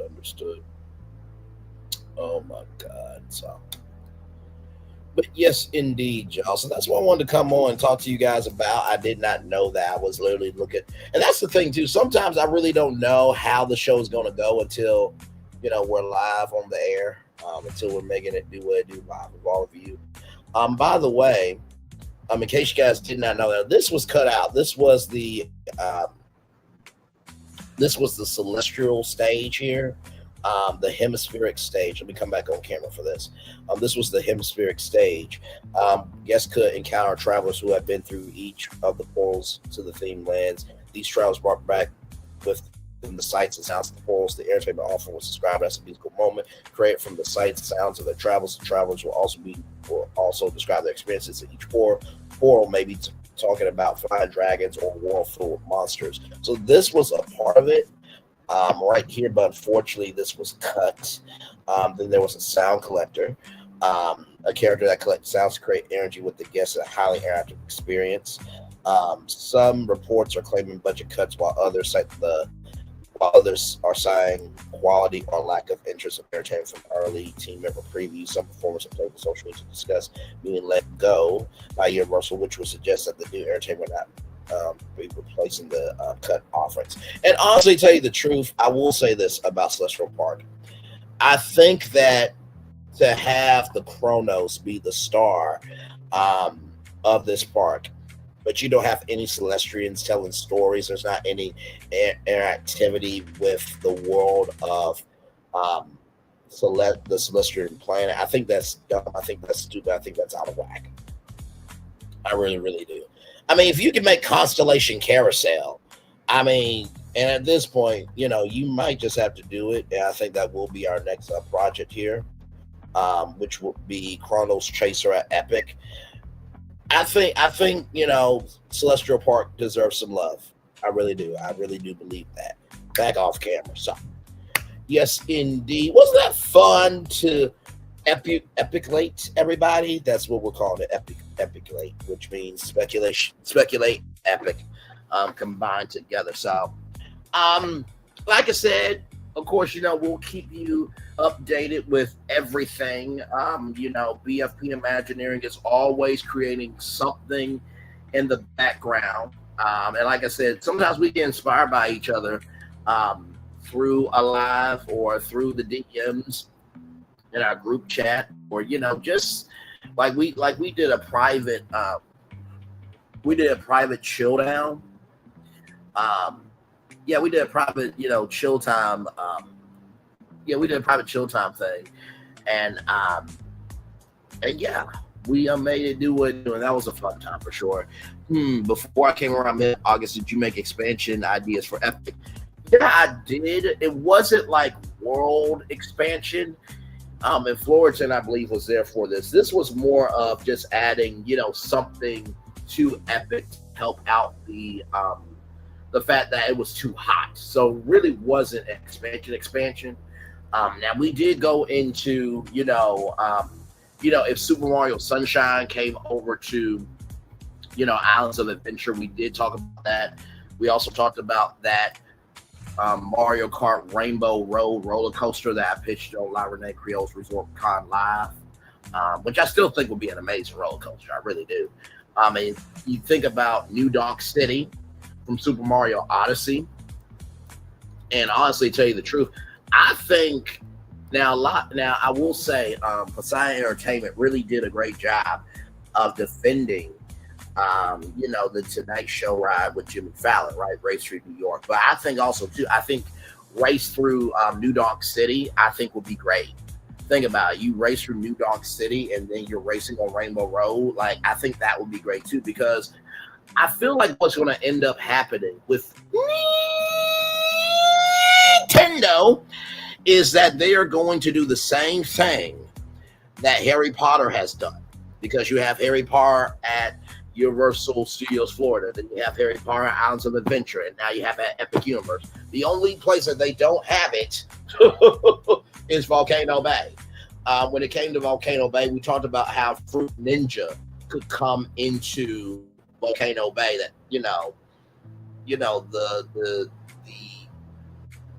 the Waturi people needed to get their fresh fruits, and so they got from the sensei that is over Fruit Ninja, and so Fruit Ninja would be a part of Volcano Bank. So we did talk about that on that stream. So yes, we did talk about it. It was more expansion for Islands of Adventure. We did go through University of Florida, what could happen with that. So yeah, I'll send you the actually, you know what? Let me do that now. I'll send the stream and the live chat.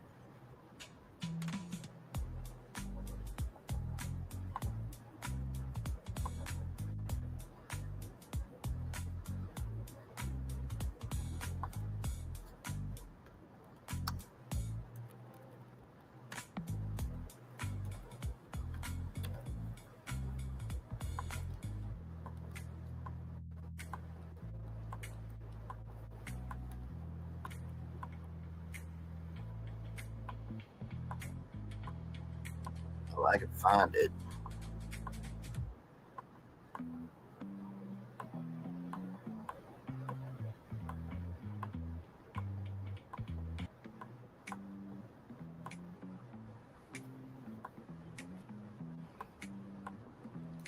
Because yeah, that was a good live. I felt like, and this is the thing too, the reason why I went about that live in the fashion that I did it was because, you know, Universal really doesn't need Braylon Lee's help too much.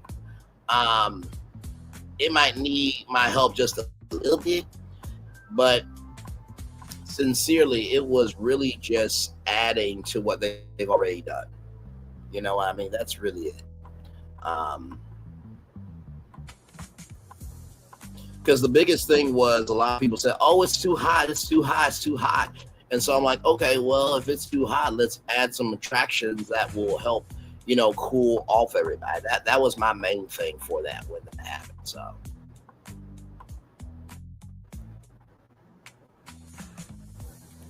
Oh yeah, that Lockheed Martin live was so cool doing that. That was so cool doing that.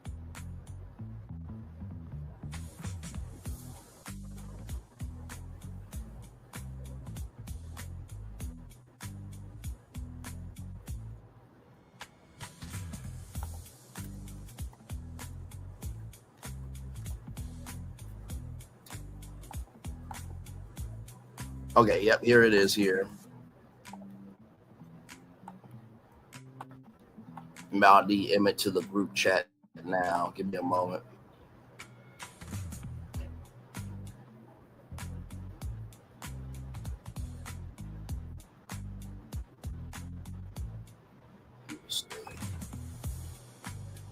Go up the Instagram. But yeah, when you get the chance, watch that live, and I would love your thoughts on it as well. Let me know what you think.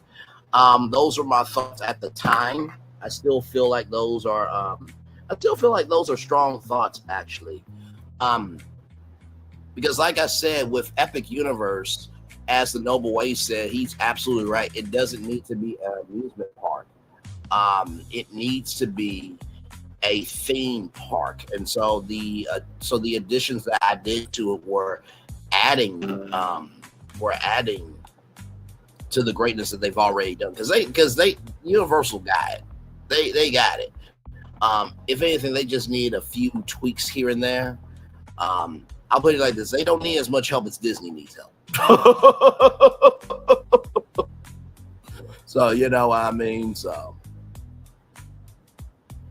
there is the Universal Epic Universe expansion breakdown town hall. That was a good one. That was a very good one. So please enjoy that for sure.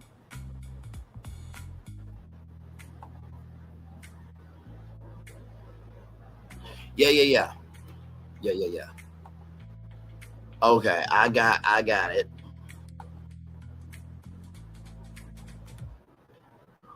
Oh my Lord! Not that they actually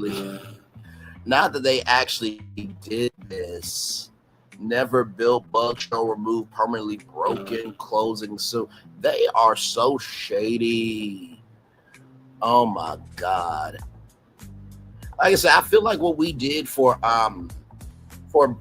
Animal Kingdom, Joe Rody would have been on board. Like, let's fucking go.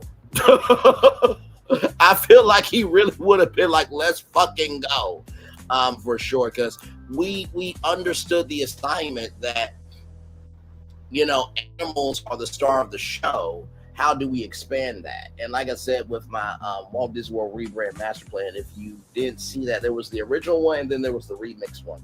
I feel like the remix one is probably the pinnacle. It's probably the pinnacle version of what I wanted to do. So I'm going to get back to my project after and see what was said in the BFP Imaginary chat. Thanks. No problem. No problem at all. All right, y'all. We're going to go ahead and get out of here with the day over. It was fun to Epiceculate. I feel like Epic Mentum is easier to say than Epiclate, but you know, it's epic and speculate at the same time. Those two words being combined though. So let's do the daily motivator and then head on out here. And then of course I'll see you guys back here at 8:30.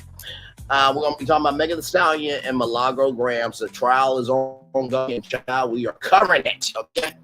So here we go. It's time for the daily motivator. Those who contemplate the beauty of the earth find reserves of strength that will endure as long as life lasts. Rachel Carson, very wise words said there. It's time for the day motivator for Wednesday, November 19th, 2025. Pursuit of positive purpose. There is profound grace in working on and then completing what must be done. Every day brings the opportunity to experience that in some way. Nothing confirms the value of putting your time. Nothing confirms the value of your time like putting it to good use. Productive stretches offer you periods filled with dynamic and vibrant life. Zero in on what you do well and do it well. Fulfill the promises of your will, ability, and discipline. Come fully to life in a way that has no equal. Immerse yourself in the effort and pursue a positive purpose. Prove to yourself how much your life matters. Discover again and again the value your actions create. Feel the rich satisfaction of your own competence. Keep going, keep doing, keep making a difference, keep living well. Ralph Molson. You know, when it comes to, you know, what we do with BFP Imaginary, I feel like we're always in the pursuit. Oh, I'm sorry, y'all didn't even see it, child. That tells you how live we are. I'll do it one more time very quickly. Those who contemplate the beauty of the earth find reserves of strength that will endure as long as life lasts. Rachel Carson, very well said. It's time for the day motivator for Wednesday, November 19th, 2025. Pursuit of positive purpose. There is profound grace in working on and in completing what must be done. Every day brings the opportunity to experience that in some way. Nothing confirms the value of your time. I plan it to get used. Productive stretches offer you periods filled with dynamic, vibrant life. Zero in on what you do well and do it well. Fulfill the promises of your will, ability, and discipline. Come fully to a life in a way that has no equal. Immerse yourself in the effort and pursuit of positive purpose. Prove to yourself how much your life matters. Discover again and again the value your actions create. Feel the rich satisfaction of your own competence. Keep going, keep doing, keep making a difference, keep living well. Ralph Molson. You know, like I said, with what we do with BFP Imagineering, it really is a collaborative effort. These two brothers right here, when I get into Hollywood and, you know, Universal or Disney come to me, I'm calling these two. I'm like, fly these two in now. We're going to each need $20 million a year each.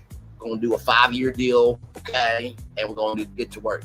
Because the thing I love about Florian and Phil is Florian is the brother that, you know, could this work with something a little bit extra? And Phil is very meticulous. And with me, I'm just the media nerd. So that combination works. So the first thing I'll tell you about Pursue a Positive Purpose is you cannot be in a pursuit of positivity if you're not around positive people. That's the first thing I'll tell you. Second thing I will tell you about that is prove to yourself how much life matters. Don't prove it to anybody else. Prove it to yourself. Steve Harvey said a quote that I'll never forget. He said, do not let anybody tell you who has nothing tell you about your something. Quit letting people who don't have anything going on tell you what you should be doing when you have something going on for yourself. And then finally, everybody, keep going, keep doing, keep making a difference, keep living well. Last night, we did a stream and it was so many people in it. Y'all, that stream, that vertical stream now is at 9,100 views. Just because you're not being seen by everybody doesn't mean you're not being seen. And that happened because of my consistency plus tenacity, which equals my destiny. When you treat people well and you invest in people well, you will be treated well. If you do the opposite, well, guess what? You get what the fuck you get. And with that being said, it's time for the best outro on YouTube. Know what you do and do what you know. Never say one more special, because you were always one of us. And trust, you may not be where you want to be, but by the end of it, you'll be where you need to be. Do what you've been chosen to do. Why is one thing to call yourself? Be chosen. One love, much love, all love. I have spent time with you. You have spent time with me. Hopefully, by spending time together, we're be great together. And always remember, where you're doing radio, television, radio, television, YouTube. Child, it's been a long day. Living your best life, or you're just basically confirming that, hey, maybe you are exactly where you're supposed to be if you keep talking about what other people have thought about. Make sure the replay is not just for if you watch it, not just for you listen to it, but if you want to experience it again.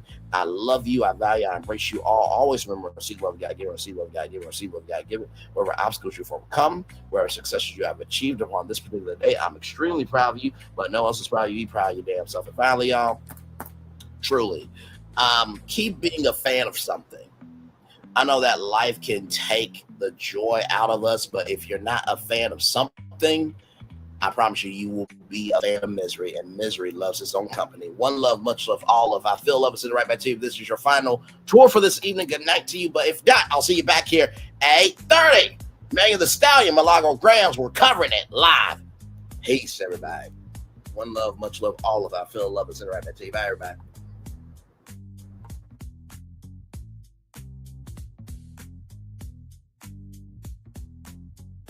I thought I should tell you, they've been talking about you. Yeah, they've been talking about you. They've been talking about the fact that they've done everything they could to stop you and everything they could to block you, but you still win. They've been talking about the fact that they have undermined your success and they have tried to sabotage your seasons, but you keep winning. They've been talking about the fact that even though they don't like each other, they get together to try to kill you, but you keep winning. They've been talking about the fact that you were voted least likely to succeed, but like cream, you keep rising to the top. They've been talking about how they tried to burn your world down, but like the phoenix, you rose from the ashes. They've been talking about you, and you know what they say? Oh, she's just lucky. He's just lucky. But no, you ain't lucky. You're anointed. You got something on you. You got favor on you. You got power on you. You were born to win. Now, they can call it luck, but it's grace. They can call it luck, but it's favor. But whatever they call it, it doesn't matter, because you know what God calls you? Do you know what God calls you? A winner. I thought I should tell you, they've been talking about you. Yeah, they've been talking about you. They've been talking about the fact that they've done everything they could to stop you and everything they could to block you, but you still win. They've been talking about the fact that they have undermined your success and they have tried to sabotage your seasons, but you keep winning. They've been talking about the fact that even though they don't like each other, they get together to try to kill you, but you keep winning. They've been talking about the fact that you were voted least likely to succeed, but like cream, you keep rising to the top. They've been talking about how they tried to burn your world down, but like the phoenix, you rose from the ashes. They've been talking about you, and you know what they say? Oh, she's just lucky. He's just lucky. But no, you ain't lucky. You're anointed. You got something on you. You got favor on you. You got power on you. You were born to win. Now, they can call it luck, but it's grace. They can call it luck, but it's favor. But whatever they call it, it doesn't matter, because you know what God calls you? Do you know what God calls you? A winner. I thought I should tell you they've been talking about you. Yeah, they've been talking about you. They've been talking about the fact that they've done everything they could to stop you and everything they could to block you, but you still win. They've been talking about the fact that they have undermined your success and they have tried to sabotage your seasons, but you keep winning. They've been talking about the fact that even though they don't like each other, they get together to try to kill you, but you keep winning. They've been talking about the fact that you were voted least likely to succeed, but like cream, you keep rising to the top. They've been talking about how they tried to burn your world down, but like the phoenix, you rose from the ashes. They've been talking about you. And you know what they say? Oh, she's just lucky. He's just lucky. But no, you ain't lucky. You're anointed. You got something on you. You got favor on you. You got power on you. You were born to win. Now they can call it luck, but it's grace. They can call it luck, but it's favor. But whatever they call it, it doesn't matter, because you know what God calls you? Do you know what God calls you? A winner. I thought I should tell. Because here's the thing, a good streamer can find other content. Because here's the thing, a good streamer can find other content. Because here's the thing, a good streamer can find other content. Child Redman over there doing his thing, minding his GD business, staying out of trouble, trying to get the folks some positive stuff to talk about, besides lying all the damn time. Child Redman over there doing his thing, minding his GD business, staying out of trouble, trying to get the folks some positive stuff to talk about, besides lying all the damn time. Child Redman over there doing his thing, minding his GD business, staying out of trouble, trying to get the folks some positive stuff to talk about, besides lying all the damn time.